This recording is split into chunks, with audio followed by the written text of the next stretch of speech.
So, good afternoon, everyone.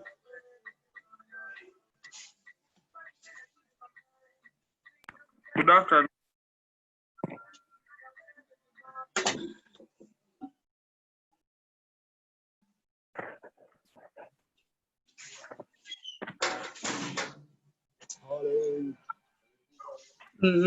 Welcome for today's lesson. Hoping that all of us are faring on well and taking good care of ourselves. So please, last week we were able to learn a few things. We dwelt much on the internal and foreign processes, and we were able to see so many things, the types of earth movements. We were also able to talk about the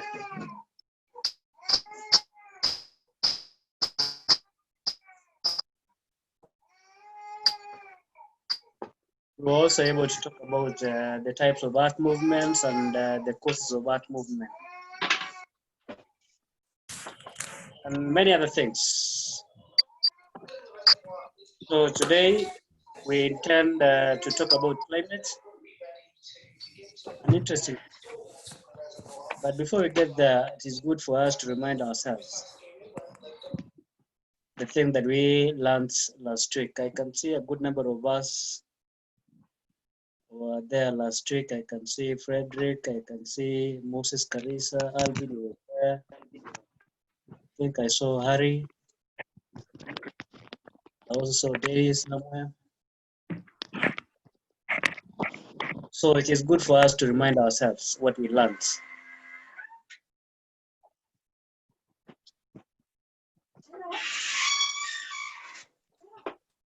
Now, by introduction, we were able to look about the two types of earth movement. Ted,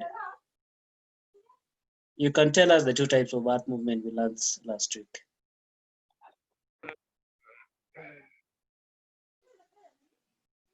Ted? Well, the two types of earth movements? Movements. Sorry?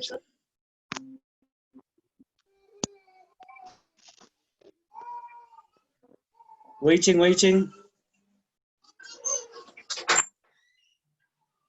Jerry, you can assist him. What are the two types of earth movement? Vertical and horizontal earth movements. Yes, very good. Those are the only. We don't have three, we don't have four, we only have two types of earth movement. And it is a very common question in the examination, even in a serious examination like KCSE. I've seen it being asked in a serious examination like KCSE, and they ask them, give the two types of earth movement. Now, given and I've seen most students confusing this with the Earth's rotation and Earth revolution. Mostly when you ask students to give the two types of Earth movements, their minds are likely to go to rotation and revolution. So please, we need to be very careful. Yes, some that rotation and revolution could be an Earth movement.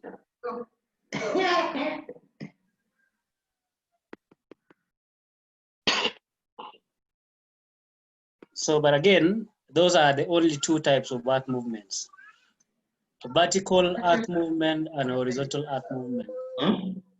In some other instances, you can be also told to differentiate the two types of earth movement.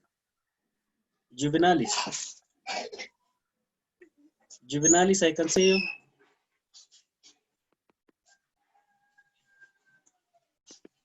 Juvenalis? Yes. What is the difference between the two types of earth movement, vertical and the horizontal? The horizontal earth movements are the movements that occur in the earth crust, movement in the earth crust. Like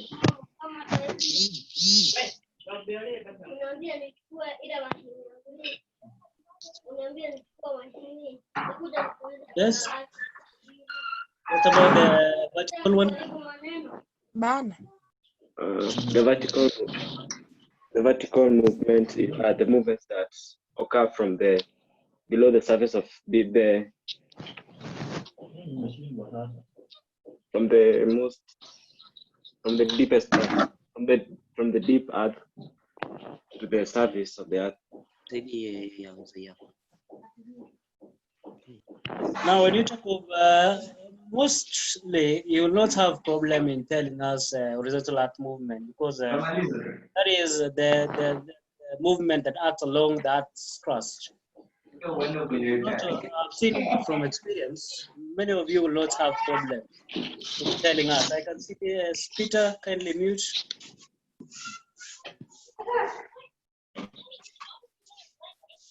I have seen students struggle with trying to describe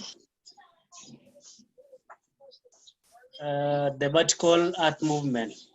So it is good for you to have this in your minds. When you talk of the vertical earth movement, we are basically talking of the movement that occurs.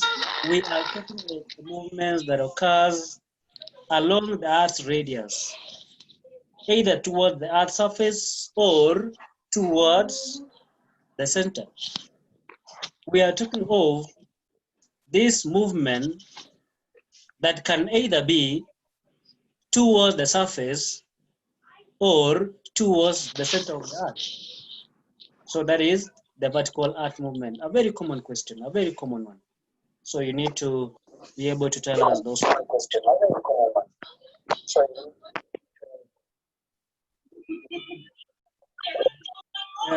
Later we talked about the causes of earth movements, and we said there are 4 of them.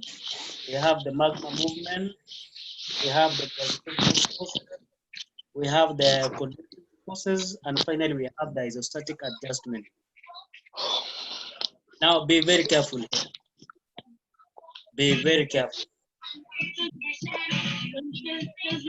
really need to be very careful here, because here we will ask Isaac Mondi.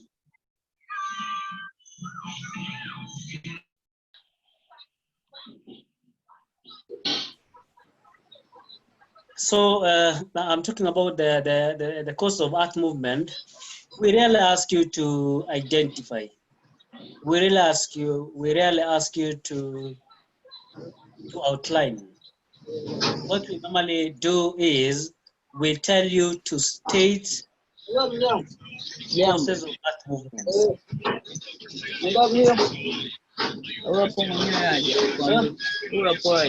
Please disturbing us.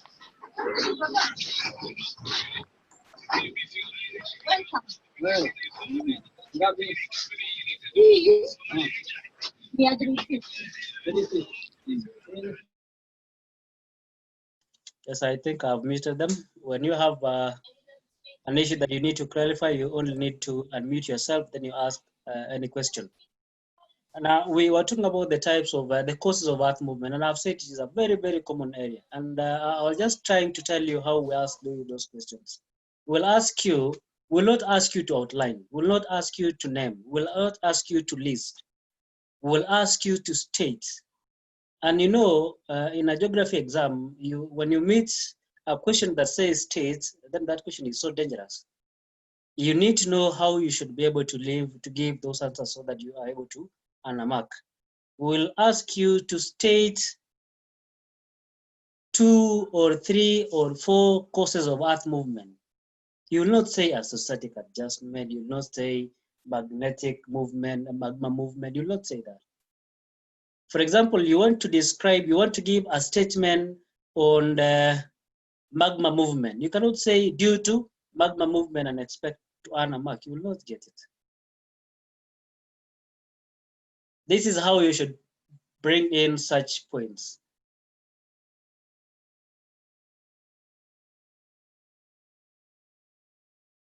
The magma may flow forcefully into the crust or into the earth crust through cracks or the line of weakness. As magma forces their way to the earth crust, they are able to move the crust horizontally. In essence, you're just trying to explain what magma movement is.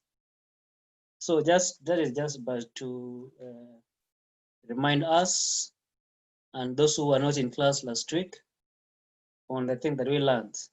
We also learned of theories that explains this earth movement, and we only saw two theories. That is the continental drift theory and the plate tectonics theory. You know what we said? Very common areas where we can test you. Very common, very common. So you need to know what the continental drift theory says. You also need to know what the plate tectonics theory says. The movement of plates towards each other, the movement of plates away from each other. Basically, that is the plate tectonics. You need to know those concepts. And the evidences, you need to know at least 4 of them. It was there in last year's examination. That is the 2019 class. I saw a question on the evidences of the continental drift theory. So it is a very common area. You need to know those things. You need to know. You need to know.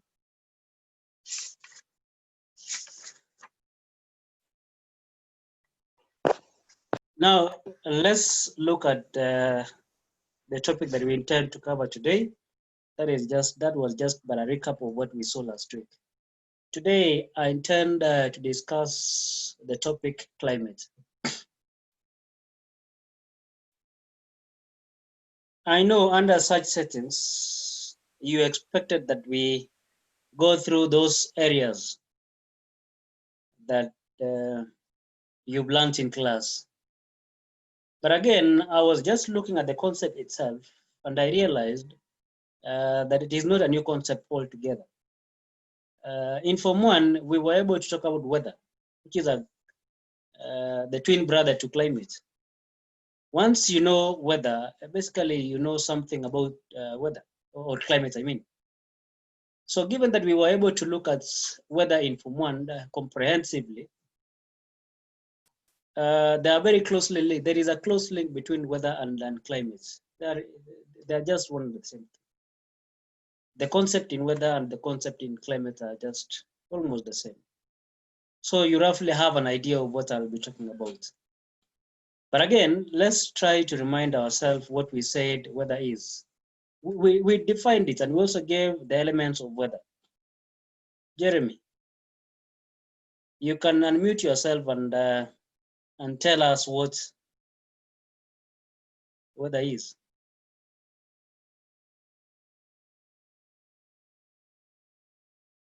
Jeremy?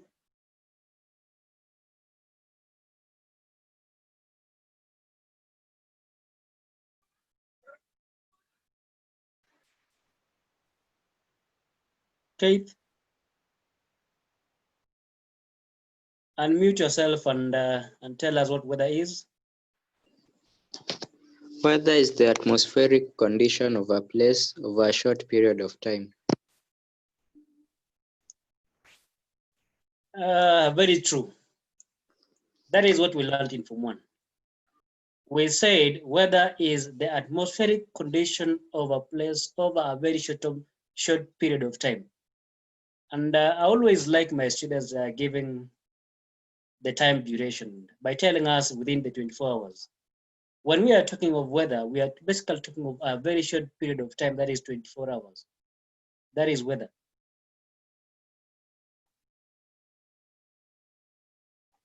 So every other time you are defining weather, please kindly tell us a period or a short period of time, i.e. that is the 24 hours. Always tell us that. Always tell us that. We also looked at the elements of weather, and there were a good number. I think there were about 7 or 8.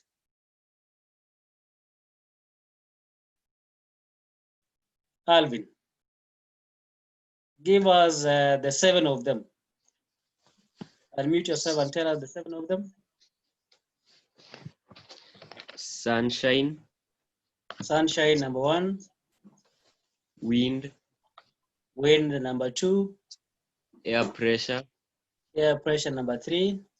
temperature, Temperature, number 4. humidity, Humidity, number 5.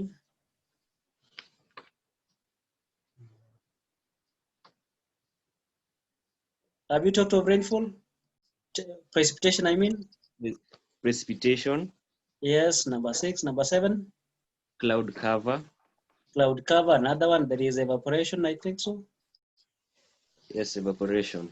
Yes, I think there are 8. And that is good of you, Alvin. Thank you. Yes, that is all about that. That is all about we can talk of weather that concerns climate.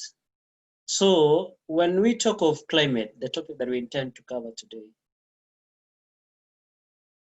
climate is the average of those.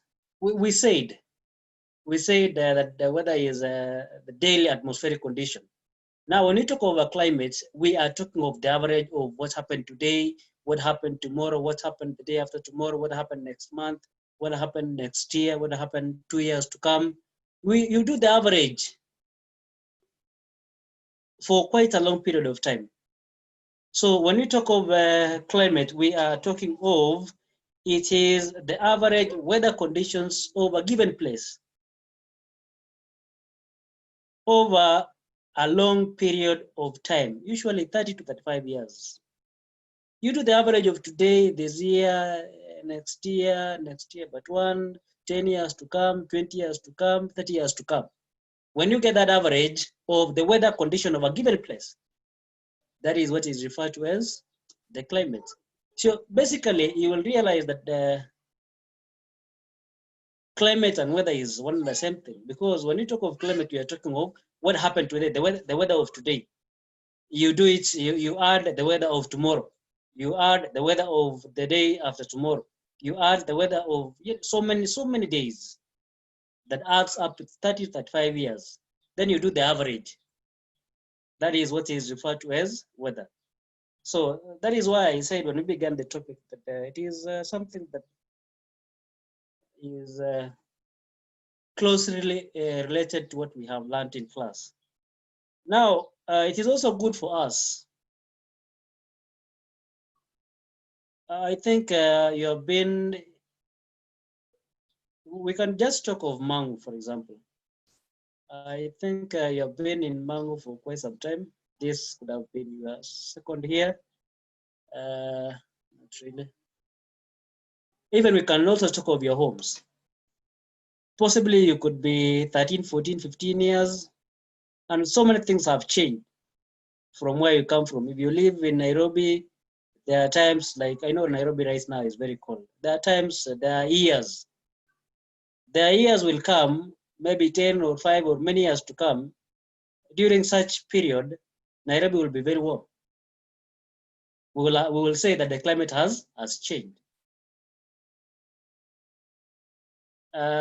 Even like this year, I think this year was quite different from other years in terms of the rainfall that we received. That is the climate. Basically, we received quite a high amounts of rainfall. Even in the month of January, in the month of, I think when we were in school, there is a time in the, almost when we broke for half term, there is a time that we received a rainfall that was about 36 millimeters.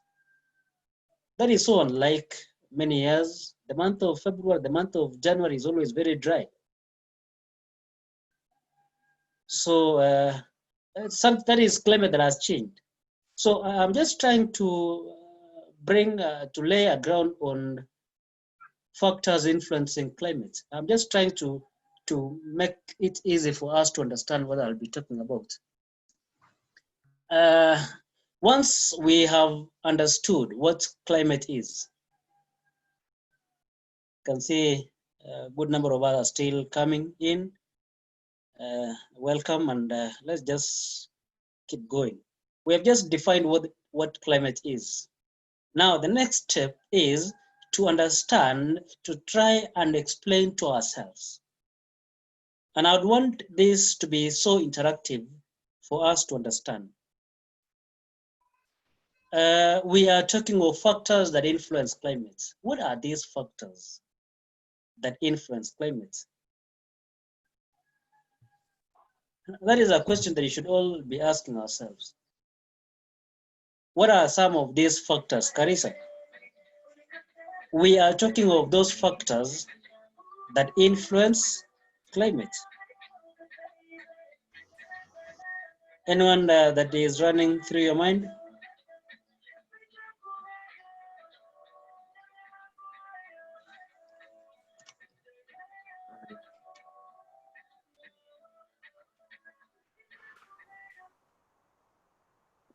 Moses? Any factor that you could be having in your mind that influences climate? We have a good number, yes. I think it is good for us to go through it. And I have said we'll be boring much on what we learned in Form 1. Number one factor is latitude. I know this is very, very easy for you to tell us, Karisa. What is latitude? By definition, what is latitude?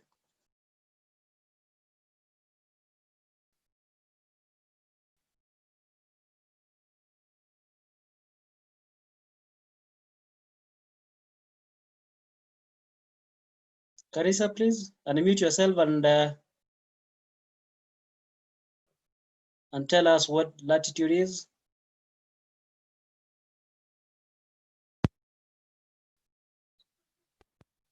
You can hear me now. Yes, yes, very, very clearly.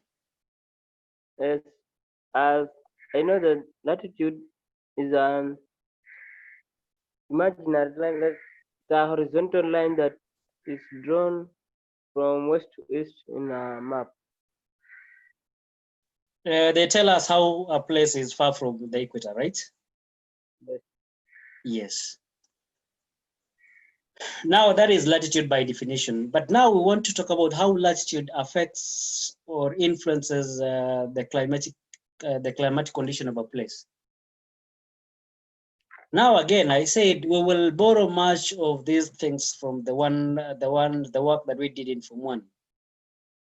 Under climate, under weather, I mean, we also talked of climate influencing weather, and I think it was under temperature.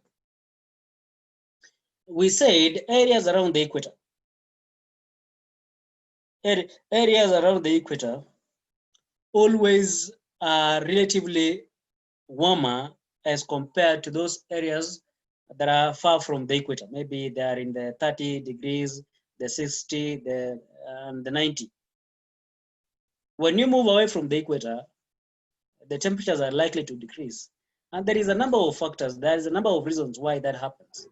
We said the sun will normally strike the equator at a right angle, while at the poles or at the mid-latitudes, the sun will strike it at an acute angle. Remember that point, right? Yes, I want to believe so. Another point that we discussed in Form 1 was the area that is heated by the sun around the equator is very small, as compared to the poles or those regions or those latitudes, the high latitudes, the mid latitudes, and the poles, where the area is relatively large.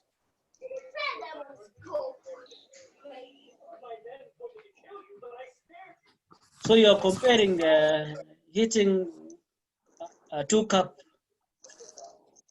in a Sephoria with 100 liters. So probably the one that with 2 cups or 2 liters will heat faster than the one with 100 liters.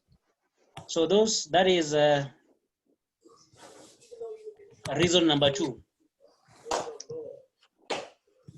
That was under climate, that was under weather. Now,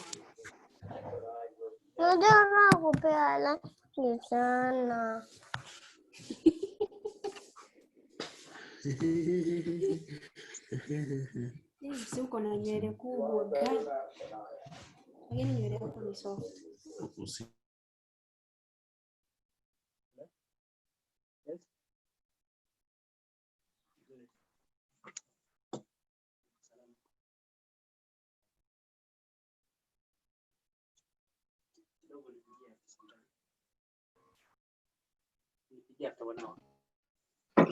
Was inspiring to me. So please, we were talking about the factors that influences Letter.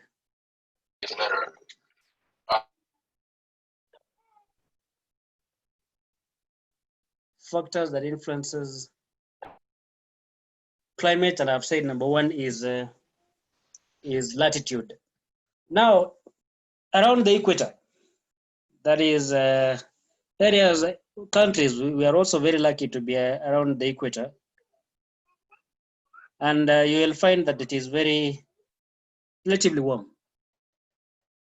While other countries where they experience, that is why we don't have the four seasons, because we are within the latitudes. We have countries that are in the mid latitude, 60 and above, or even 50.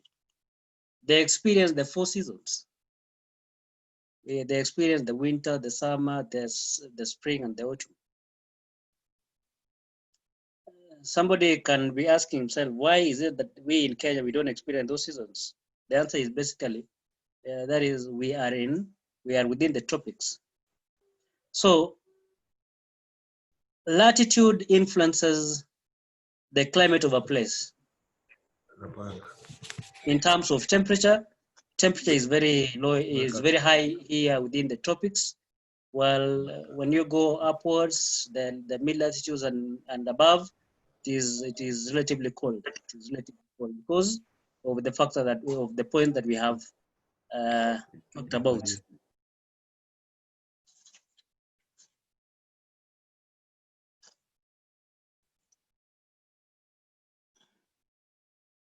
Another reason, another factor is, we have talked of the first one is being the altitude.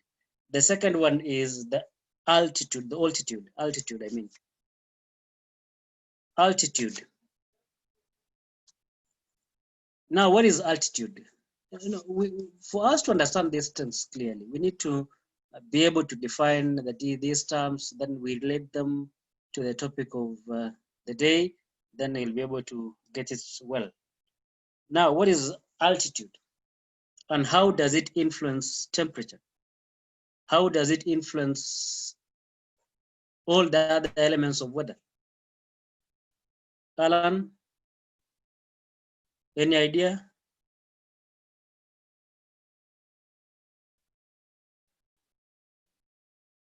Alan, unmute yourself and tell us how altitude influence climate.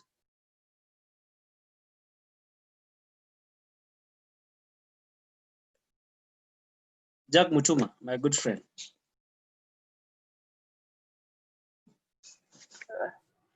Mutuma? Yes. Yes, how does, what is altitude in the first place?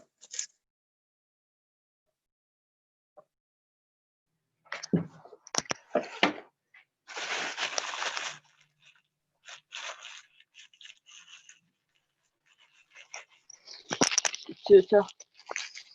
Yes, what is altitude?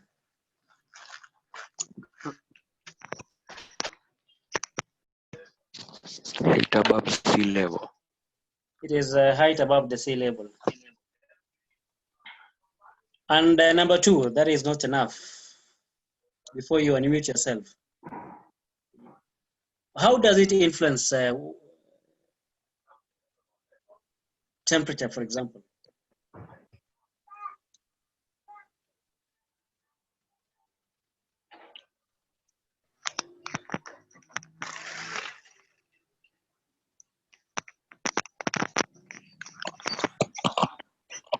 There you go, the cooler it becomes. There you go, the cooler it becomes. Yeah. Okay, fine, that is a good trial. Ideally, when you ascend 100 meters, when you go up 100 meters, you are going to lose 0.6 degrees Celsius. For every 100 meters ascend, you lose 0.6 degrees Celsius. Now, a very simple math question. Now we are at, for example, you can just give an assumption that in Mang'u we are at 1,500 meters above the sea level. And the temperature is around 27. A place is some place in Meru, height above altitude of 1,600 meters.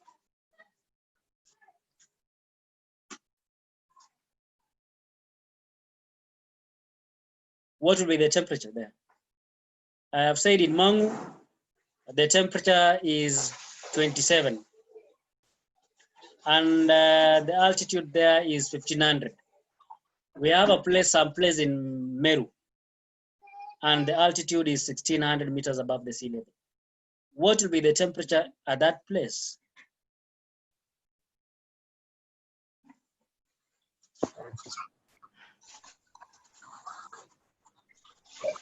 Okay. 18.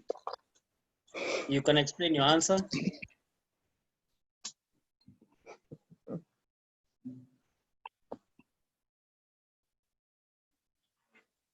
Any other answer?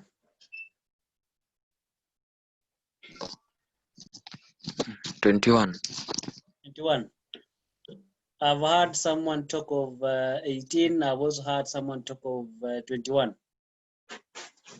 Now, the one with the 18, is he able to explain himself why he got the 18, not 21? And the one who got 21, why is it 21, not 18? Or any other number?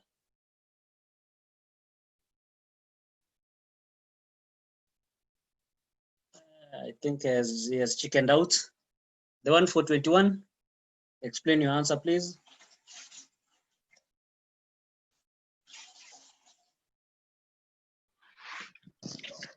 It's not sensible. Just leave it. I think it is 21 because we've said the higher you go, the cooler it becomes. Mang'u, it is very hot because it is at 1,500 meters. So if it is 1,600 meters, then it means it is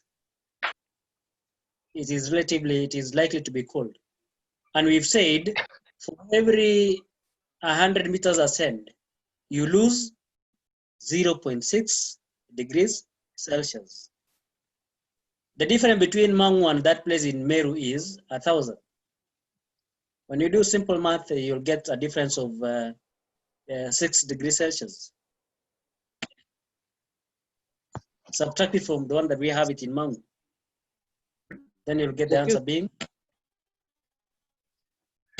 Excuse me, teacher. Yes.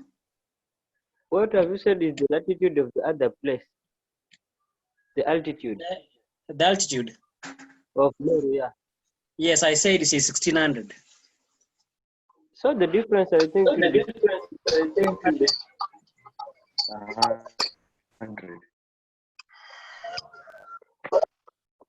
Oh yes, I get you. I think the difference is 100, right? yes. So the temperature will be 24. Yes, very, very correct. I think it's long before I did some math. I thought the difference between 1,500 and 1,600 is 1,000. So it is yes, and it is 100 meters. The difference is 100 meters. So it is 20. It is 26.4, right? Yes. Yes. So I think the point here is not to do some math, but I think for us to have that concept that those places that are high above the sea level are likely to be cooler than those places that are lower low altitude. Now, how can you explain in the geographical terms? Now that has been math and the correlation. But now, how do we explain this geographically? Now we said, and I think those of us who were in my class in Form 1, and I think your teachers must have told you this, we are warmed by the terrestrial radiation. The sun's radiation normally first hit the ground, then the heat that is coming from the ground, which is referred to as the terrestrial radiation, is the one that warms the atmosphere. So it is understood for a place that is of low altitude, like Mombasa or any other place, it is likely to be very cold, very hot, because they are warmed by that very terrestrial radiation that has just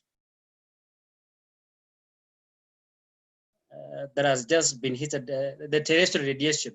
By the time it gets to the 1600 meters above the sea level,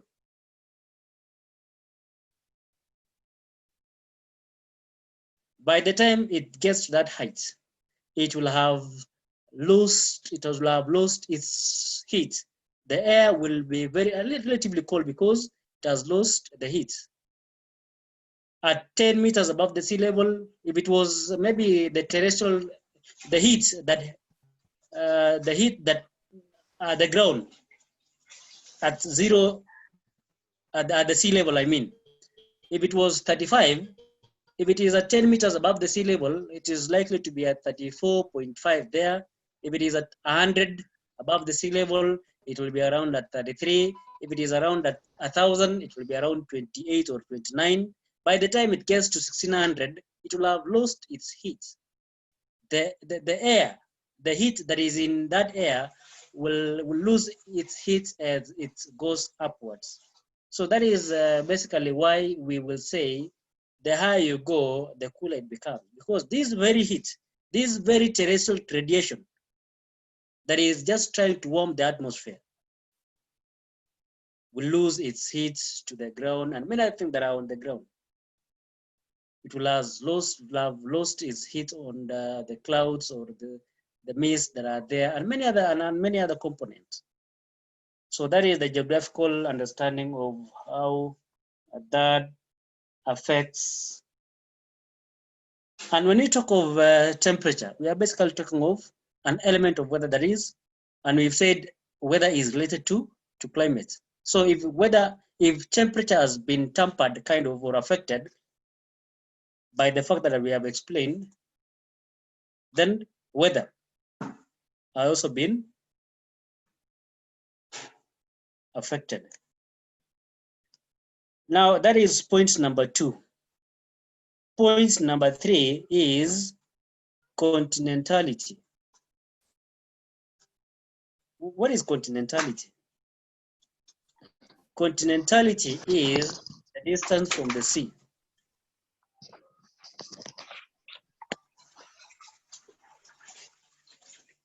Now we want to put this into perspective. We want to try to imagine. I have a place. I have a certain water body. Don't know which one is in your mind. That water body that is somewhere in your own imagination. We have a place that is very close to it, and we also have some place that is some far distance from the water body. Now tell me in terms of the rainfall that these two areas receive, which one is likely to have a high rainfall and which one is likely to have a high rainfall?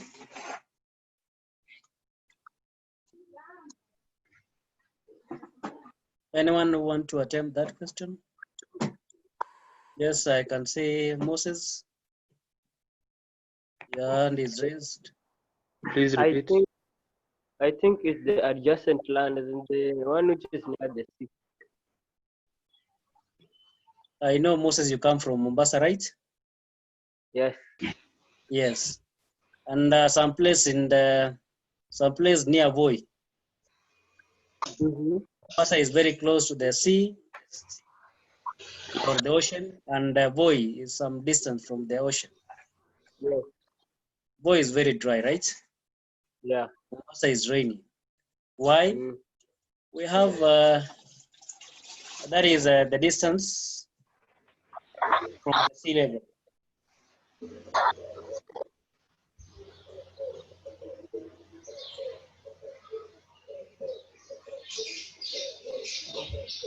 Now the explanation is as the onshore wind, the wind that is coming from the sea towards the land. This onshore wind carries a lot of moisture, but this moisture is dropped along the coastal strip. It is dropped. Pole pole, it was carrying, maybe I use this explanation. Now this moisture is dropped time after time. Now by the time it gets to some place in the Voi or many other places along the Mombasa stretch, by the time you get to Voi, the wind is dry. It will have dropped all the moisture that it had. And therefore, you can now understand why areas around the ocean or any other water body receive some rainfall, and those places that are far from these water bodies are likely to receive little or no rainfall when all other factors are held constant. You know, there are some other factors that when you put into place, it will it may not really be the case.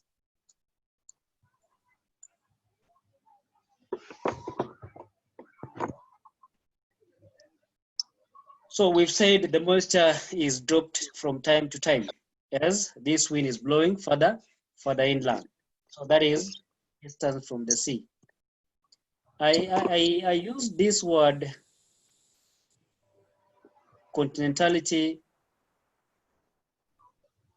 because there are some instances in an exam you are told, somebody can just put a good question like this. Explain how these factors influences climate. Number one, continentality. Now you'll be wondering, hey, what is this continentality? And it is just but the same, it is just but very simple. When you know continentality is distance from the sea, it is good for you to understand, it is good for you to describe that answer. But if you don't know what continentality is, then you will struggle.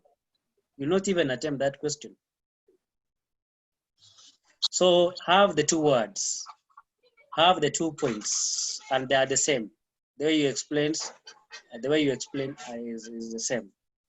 I said it is continentality or distance from the sea. Distance from the sea.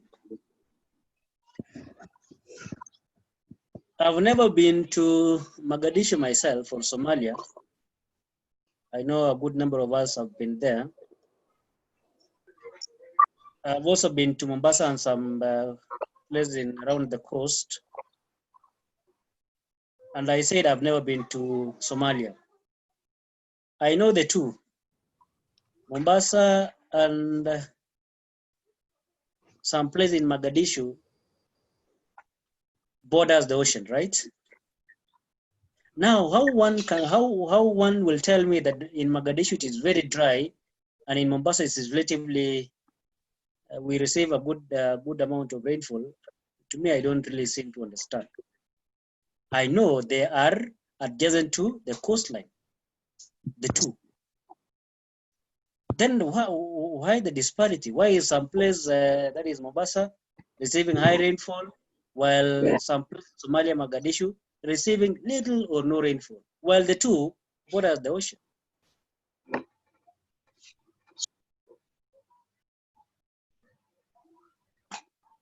Lewis, help me understand this.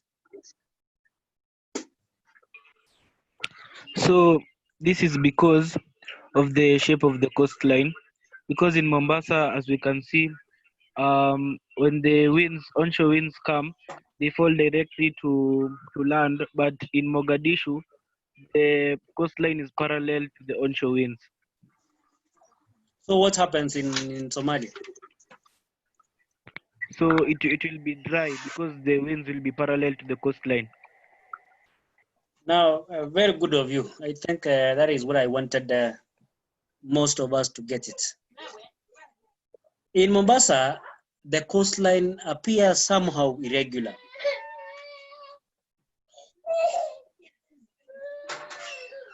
The coastline is irregular.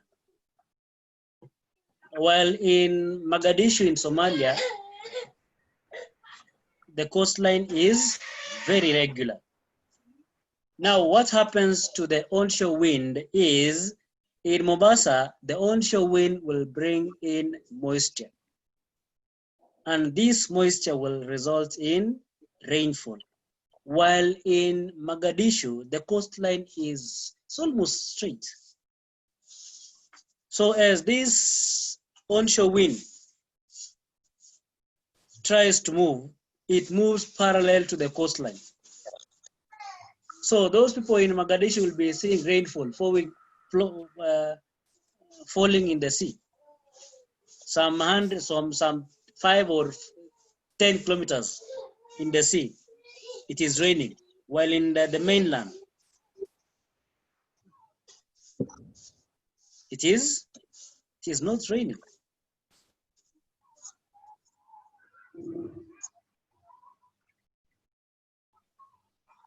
So I think that is it. That is it. So far, we've talked of 4 reasons or 4 factors that influence climate. We've talked of the altitude. We've talked of the altitude. We've also talked of the distance from the sea or continentality. We've also talked of the 4th one, the nature or the configuration of the coastline. The configuration of the coastline.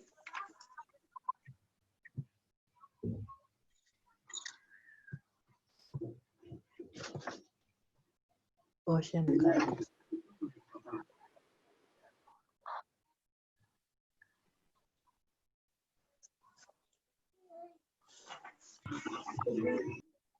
The 5th point is the ocean currents.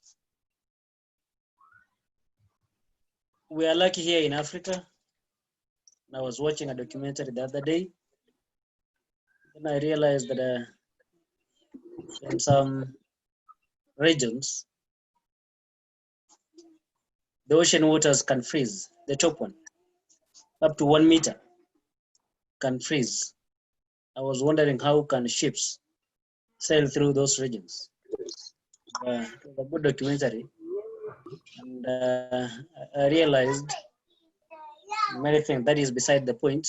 But now today, we want to explain how these ocean currents, how can these ocean currents influence climate? Now, when you talk of climate, you are basically talking of those elements of weather. How are those? There's so many, the 8, as Alvin outlined to us: temperature, rainfall, wind, and many other things. How are those elements of weather influenced by these ocean currents? Austin? Yes. Yes, tell us how these ocean currents will influence any element of the weather. You tell us the element of weather that is influenced and tell us how. Ocean currents influence temperature. Temperature, yes.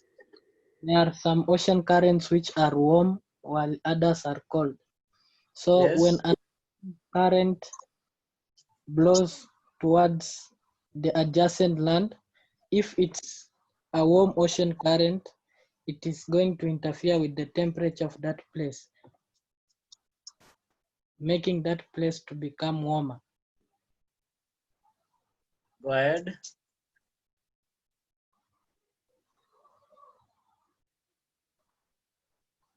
Now, when we are explaining these factors, please be informed. that you need to tell us the two sides. We have the ocean current, for example, we have the warm ocean current and we have the cold ocean current. Don't tell us the one side of the story alone. Tell us what happens in the ocean, the two ocean currents. Now, the one Austin has explained to us is what happens to an area when we have a warm ocean current. He needed to have gone ahead and tell us how this ocean current, the cold one now, can influence the temperature. He was talking about the temperature. I will, soon after this, I'll ask someone to tell us how these ocean currents influence rainfall of a given place. But first of all, let's talk of the one that Austin has talked about, temperature. In Mombasa, we are told that we are under the influence of the Somali currents. And it will be an interesting topic when we will be studying about the oceans in Form 3. And I want to bring this story that we were last, I think this year, where we had the mother and the daughter when they were just trying to cross the ferry, the Likoni ferry, the Likoni channel. And they were able to get into the ocean and the drama that followed. And I think some other time, there was a Swiss, if you follow the story keenly, there was a Swiss that said, I only need 30 minutes to retrieve the bodies of, I can't remember the names of the daughter and the mother. He was saying, I only need 30 minutes to retrieve the body, to locate where the car is and where the bodies are. They said so many things about it, and the Kenyan government allowed him to show us his expertise. But when he came out, he said there is a terrible current inside the ocean. Huko chini kabisa. He said there is a terrible current. Now, I'm talking about that because we are talking about ocean currents, and in Kenya we have the ocean currents. And there is one who witnessed that we have one. That Swiss person said we have a terrible current that is moving at a very high speed. And so many things. I know the story is very long. And that is not my intention to tell us what happened, how the South Africans came in, how they located those things is in the past. Now the point here is we have ocean currents in Kenya or any other parts of the world, or the oceans in the world normally have ocean currents. Now the one that we have is a warm Somali current, which is very warm. That is why when you are swimming along the coastal strips, you find the waters are very warm. Again, as this onshore wind tries to blow from the ocean towards the land, it brings the warming effect of the ocean current, of the waters that bears the ocean current. So the warming effects is felt by the adjacent land. That is how the ocean current influences the temperature of the adjacent land. So that is why Mombasa is very hot. This is because it is in the influence of the ocean waters that is very warm. We also have another ocean current in somewhere in South Africa, some place around Mozambique, not Mozambique, Namibia. And we also have another one, some place near Algeria, somewhere there. It's called Canary, and the one that is in Namibia there, down there is Benguela. Now that Benguela or that Canary or that ocean current that is cold, it is cold per se. Even the waters there are very cold, just like the waters in Mombasa are very warm because of the warm ocean current. Because of the cold ocean current, the waters there again are very cold. So, like what happened in Mombasa and Voi or Mariakani or many other places around the coastal strip, Lamu, Kilifi, so Taita Taveta, those places, they are very cold, they are very hot.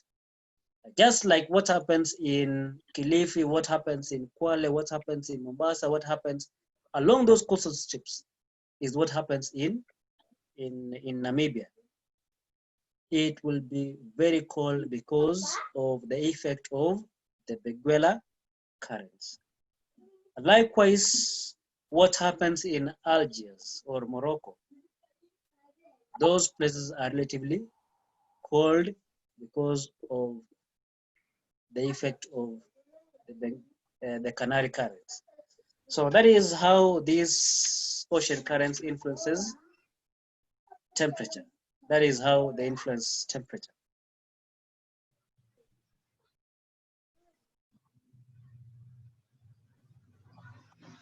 Point number, I think number 6. And I want to bring winds as another factor that influences the climate of a place. And I've said climate is so wide. You need to choose what you want to talk about. You need to choose the aspects, the element of weather that you want to talk about. That will be climate. When you talk of atmospheric pressure, that is climate. When you talk of evaporation, that is climate. When you talk of rainfall, that is climate. If you talk of temperature, that is climate.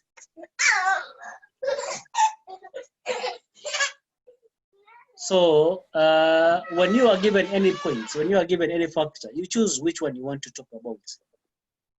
Now, like the winds, one has to have an open mind and to choose any element of weather that is so easy for us to explain. From there, you can choose even 2, 3, 4 factors, and you will always get it. So open for you to choose any factor, that any element of weather that you want to talk, or you want to tell us how it is able to affect it.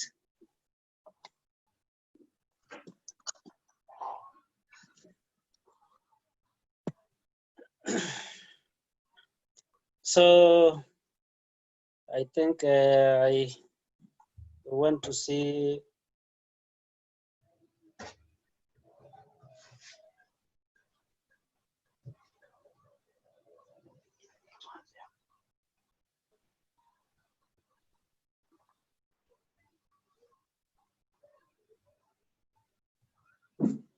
Brian Mutuma.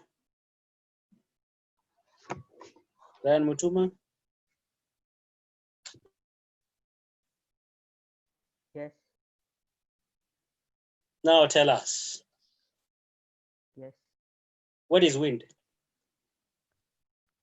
It is moving air. Yes, that is good. Wind is moving air. How is this moving air able to influence any element of weather? Which one do you want to talk about? Which elements do you want to talk about? Temperature also. Temperature, right? Yes. Yes. Tell us how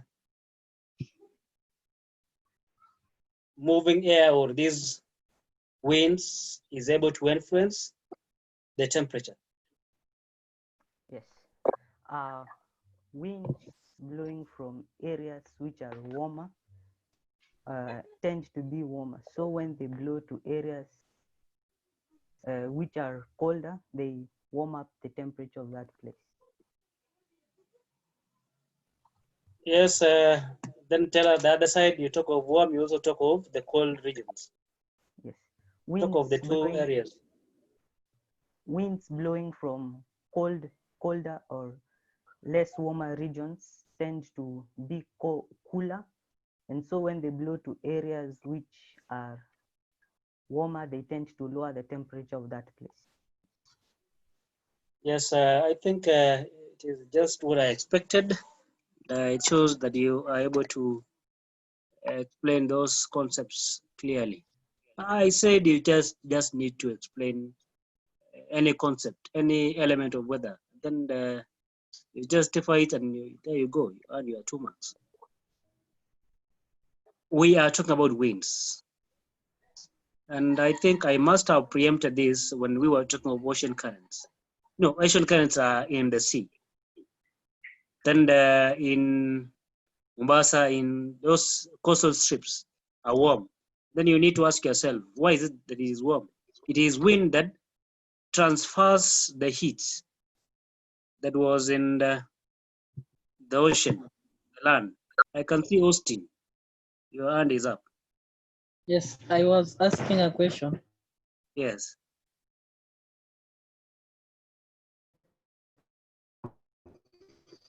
Kindly ask. Is it a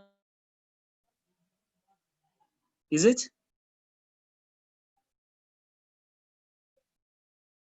Austin, I lost you.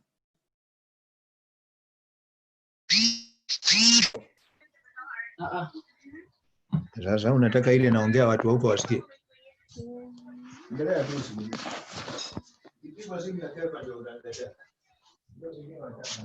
Austin? Yes, I was asking. Yes. While talking about winds, is it a must we talk also about air masses?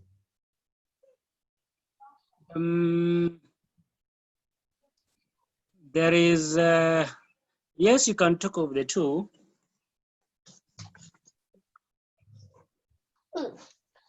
But they are very close.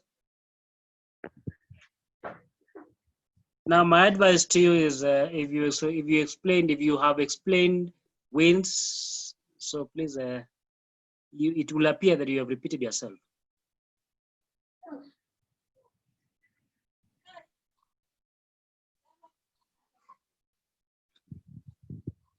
Is it clear, Austin? Yes. Yes, thank you. Any other question? No, I'm okay. You're okay, right? Now, finally, the last point is human activities. How is you, me, and any other person? How are we able to influence the climate of a place? I need about idea, and there is so many ways you can influence.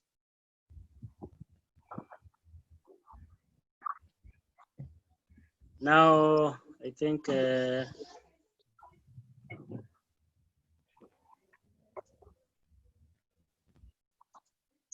Derek Amoto.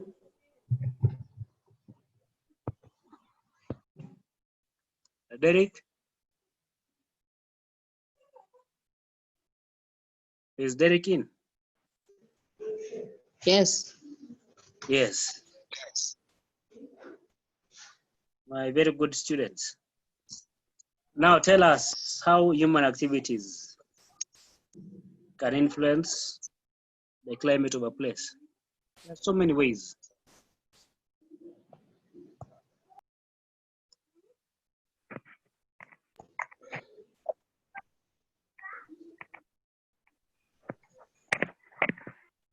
When people plant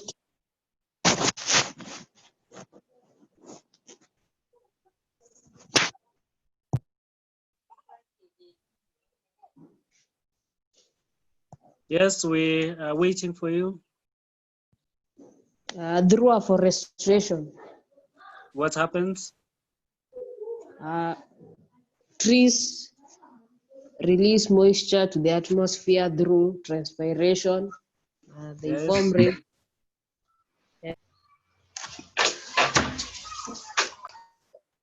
Now, how does that influence the climate of a place?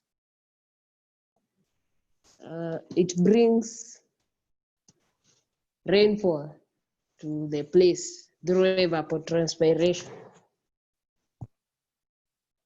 Yes, if I can paraphrase what Derek has just told us is when we have afforestation, that is the planting of trees where none existed. Now that will modify the climate of a place in the sense that we will have many trees and we will have a lot of water being lost to the atmosphere through evapotranspiration. And when we have moisture being lost to the atmosphere, it forms the clouds. The clouds will in turn form, become heavy and fall as rainfall. That is afforestation. That is one way. We have a good number of ways we can influence the climate of a place. And I saw Ted raised his hand. Ted, Ted Cornelius, I saw your hand up.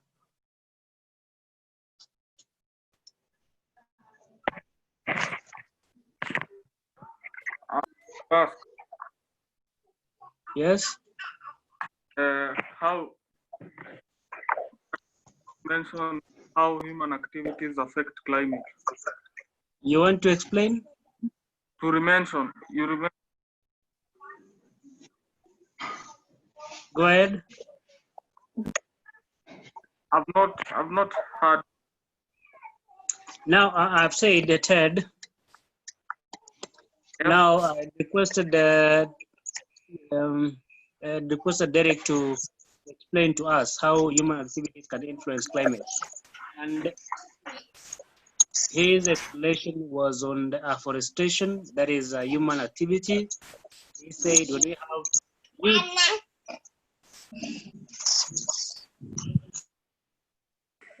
when we have new trees being planted, we will have a lot of vegetation cover in the area. When we have this vegetation cover, we'll have a lot of moisture being lost to the atmosphere through evapotranspiration. When we have this moisture will rise, it will condense to form clouds. These clouds will gather and in turn it will be heavy and it will fall down as rainfall. And therefore, that human activity began by a simple act, that is planting new trees, later modified the climate of that particular place, and that is how it influenced. It influenced positively. Now we have other factors. We also have the construction of dams. We have man-made dams. Those of us who come from where we have the Seven Forks, we have the Seven Forks. We have the Kiambere and so many of them. We can talk of those dams and how they influence the climate of a particular place. We have so many ways. We can even talk of how the temperature can be influenced. We have the land breeze and the sea breeze. We can influence the climate of the desert land. We can also have the rainfall, some bit of rainfall forming, because the water will be, the sun will hit the dam, the water in the dam or the reservoir. The water will raise up to form clouds, and this cloud will fall in the end. This cloud will fall as rainfall. That is a human activity. That is a human activity. That is the construction of dam.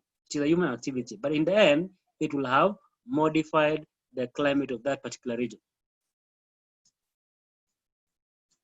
That is the positives. We also have a good number. And one Bruce, I have seen Bruce somewhere. Bruce, how else, or what is the other thing that human beings can do that can influence the climate of a place? Bruce?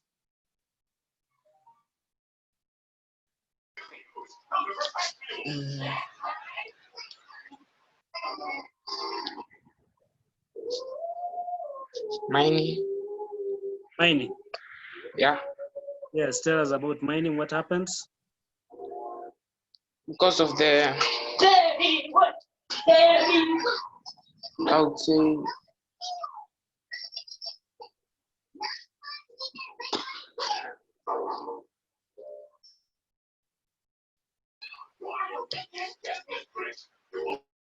yes. I would say the toxic waste which are released in the air can affect the climatic region which is in the present that area. And you're talking about mining?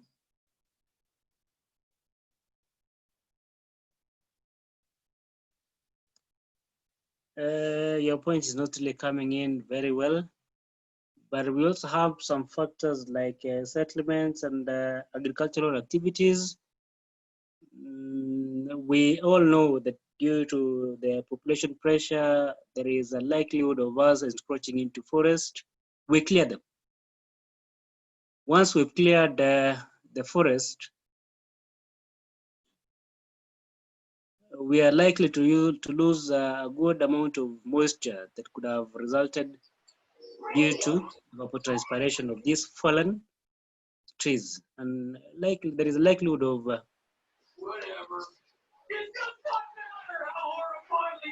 losing some bits of rainfall due to such activities. Not a likelihood. There is always the result of deforestation. When we do deforestation due to human activities such as agriculture or settlement, we will have the encroachment of desert-like. We'll have the encroachment of or we'll have the desertification. The desert keeps on encroaching the productive land.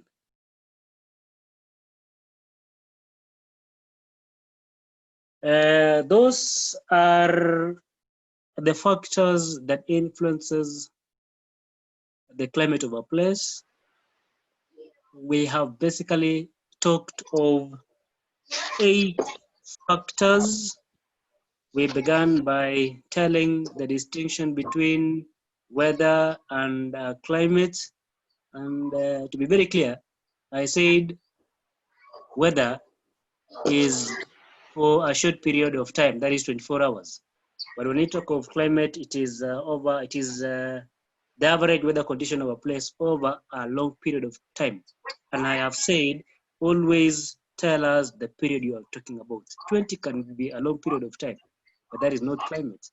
But when we talk of 30 to 35, that is the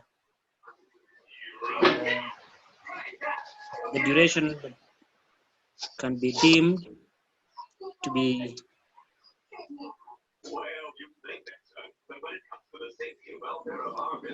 called weather. Now that is it, and we also talked of we talked of those factors. I can just remind you: altitude, distance from the sea, which we call continentality. We also talked of the configuration of the coastline.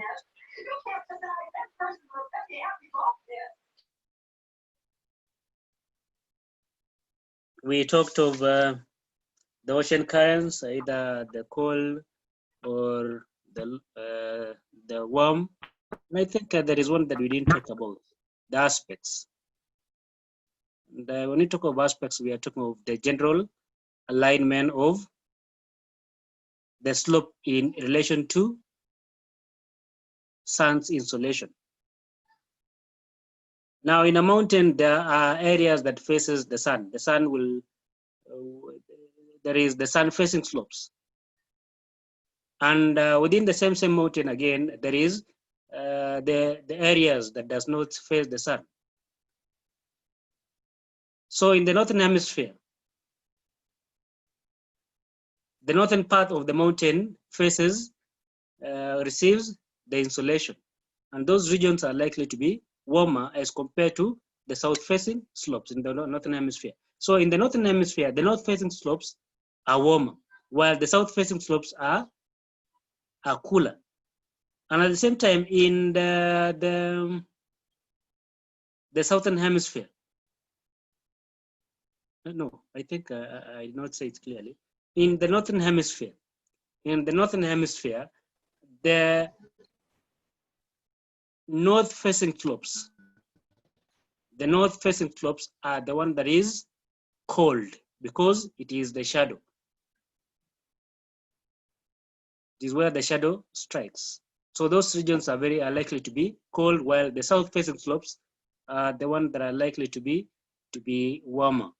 And the opposite will happen in the southern hemisphere. In the southern hemisphere, the north-facing slopes are the one that is very warm, while the south-facing slopes are the one that is very cold.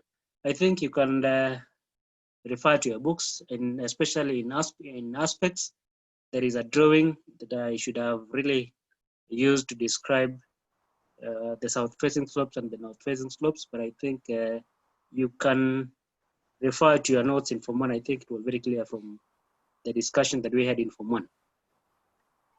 We also talked of the winds, and finally we talked of the human activities. Those are the eight or so factors that influence climate.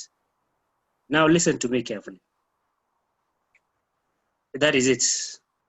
But again, you need to know how we ask you this in an exam situation. One, we'll ask you what is climate.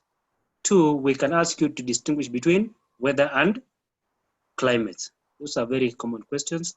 Number three is we will ask you to explain the factors. But if you are very careful and you have taken your time to go through the examination, you will realize that the trend is shifting. Ideally, I know, and I'm very sure, if I asked you a general question that you explain three factors that influences climate, I know many of you will talk about which one is very easy. I know many of you will go straight to human activities because it's very easy to explain. I know many of you will explain on the ocean currents because it is relatively easy to explain. I know a good number of us will be able to explain on the continentality or descent from the sea because they are very easy to explain. It is also very easy to explain. To me, I think all of them are very easy, but with students, there is a likelihood to attach themselves to some points and to leave some others. Now, I was saying, if you are very keen and you've looked at KCSE 20 from 2017, they've become a little bit tricky because they know how students are. Now, this is how they'll frame their questions. Explain how the following factors, now they'll tie you down. Explain how the following factors will influence the climate of a place. And I know in Dirangu, we don't like the point on which one. Dirangu will not like a point on aspects. They will not even like a question on a point of altitude. Now they can tell you, explain how altitude or latitude, sorry, influences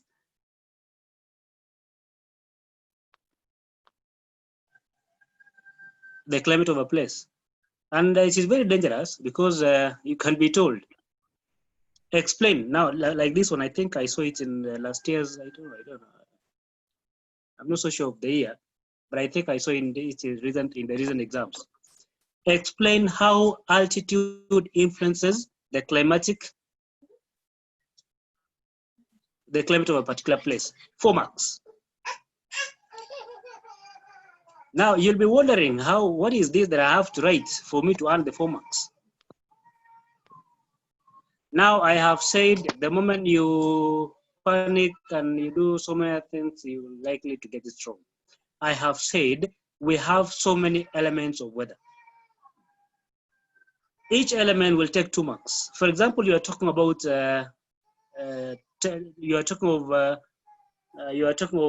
altitude, latitude. I mean, that is distance from lines drawn from the horizontal lines drawn on a globe that tells us how far a place is from the equator. That is the latitude. Now, if you choose to talk of rainfall, you explain on rainfall, you'll get 2 marks. You choose to explain on temperature, you get the other 2 marks. So if it was 2 marks, you will choose on 2 elements of weather that you want to explain on. Then you will get the 4 marks. And yes, that is how we will ask you those questions. You need to be very careful. We are preparing you to understand the concepts, but at the same time, to understand or to get prepared on the possible questions that can be asked in an exam. Those and many things that we have learned, I think I can say we have 1 minute. Unless someone has a question. Maybe you can call it a day. Anyone with a question, Newton? Any question? Okay, fine. Any question? You can raise up your hand. Yes. Any Excuse question? me. Yes? Yes. Excuse me, Chair. Yes. I've seen one factor, the Yes. intertropical convergence zone. How does it affect climate? The intertropical convergence how does it zone. It affect? is called the ITCZ. Yes. Now the question now that comes there is, how does it affect the climate? It can affect the climate in two ways.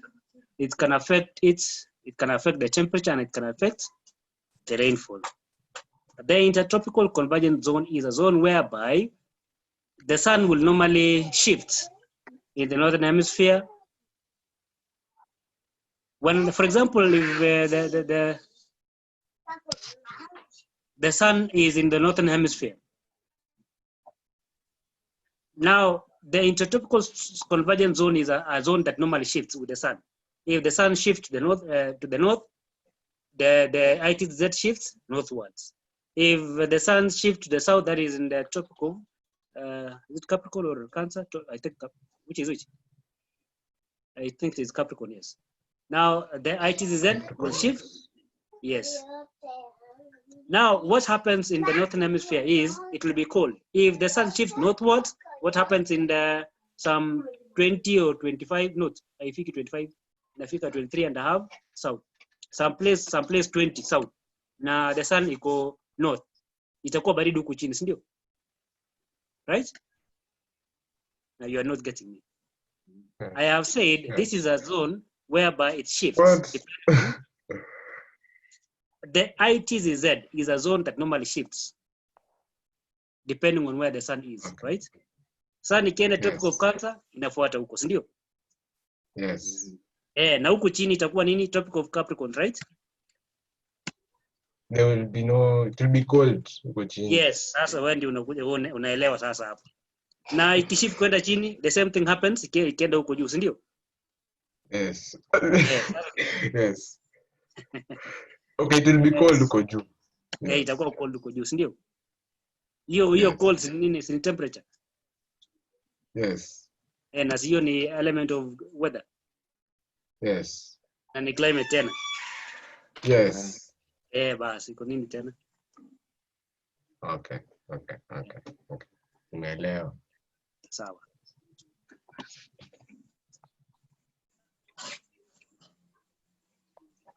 So I think our time is up. I think it has been one of those good lessons that we've had.